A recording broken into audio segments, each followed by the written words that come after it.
Well, folks, it's official.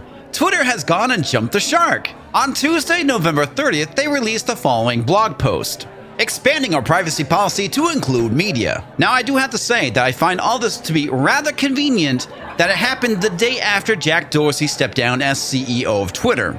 It's as if this was planned or something, because that's exactly what this is. And you're foolish to think otherwise. Now, I'm going to be skipping around with this blog post.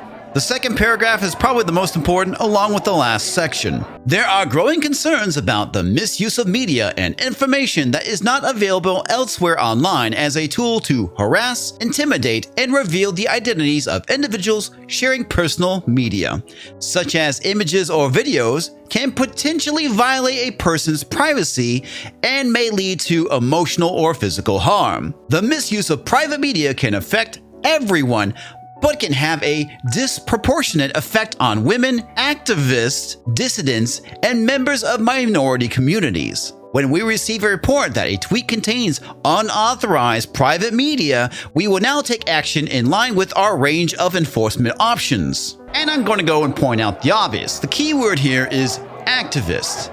This is designed to protect activists. But whose activists are we talking about? Because after all, one man's activist is another man's insurrectionist. It just depends on who the rule is being applied to. And if you go and read between the lines, I'm sure you can suss out the fact that this is not going to apply to Antifa, BLM, and rioters and looters that are supporting those movements.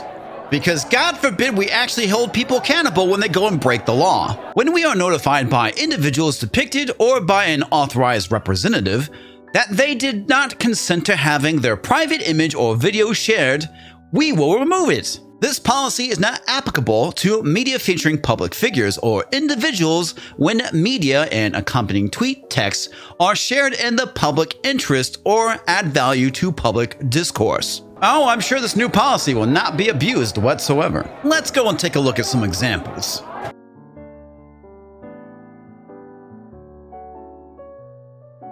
No, unacceptable. Get the fuck out of here, you trash!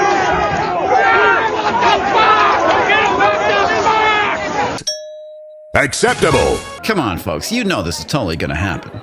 However, if the purpose of distribution of private images of public figures or individuals who are part of a public conversation is to harass, intimidate, or use fear to silence them, we may remove the content in line with our policy against abusive behavior. Remember Nick Sandman, the Covington kid that was smeared by the media? Are you going to be using this rule to protect him? Probably not. This is going to be another case of rules for thee, but not for me. Similarly, private nude images of public individuals will continue to be actioned under our non-consensual nudity policy. That's fine. I don't have an issue with that. I don't think most people would either, unless you're looking for celebrity nudes. And in that case, you're just on your own. We recognize that there are instances where account holders may share images or videos of private individuals in an effort to help someone involved in a crisis situation, such as the aftermath of a violent event or part of a newsworthy event due to public interest value. And this might outrisk the safety risks to a person. Again, Nick Sandman.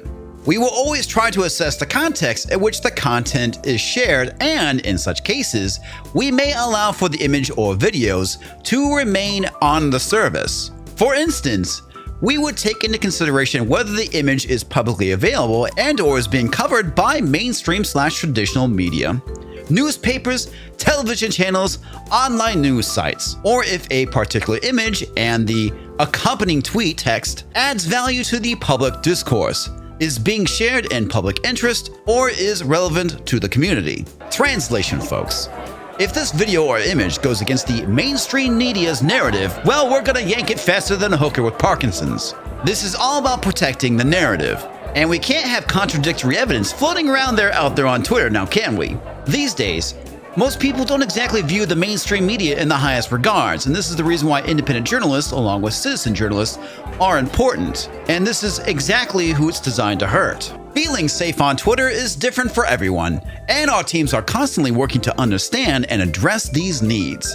We know our work will never be done, and we will continue to invest in making our product and policies more robust and transparent to continue to earn trust of the people using our service.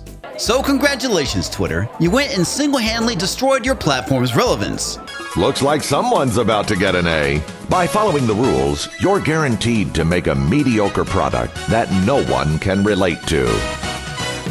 Thanks for watching. Make sure to like, share, and comment, and subscribe if you're new to the channel. A huge thanks to all the Subscribe Star supporters. Without you, Comics Division would probably be crying in a corner somewhere. The big spenders: Roger the Shrubber, Toxic Manflu, and HMStix. I'm a sucker with a lot of dough, David Blair. Take my money, damnit, LDH27513, Dexidoodle, J.A.F.O, subscriber number 22F2C6C3, and that's 70esrockfan. I'll buy that for $1. Colin D, Mech AG94, Jenna Lyn, DiabloDame, John B, user C2B7C4F4, and Stand 4. Thank you all for your support. You are awesome!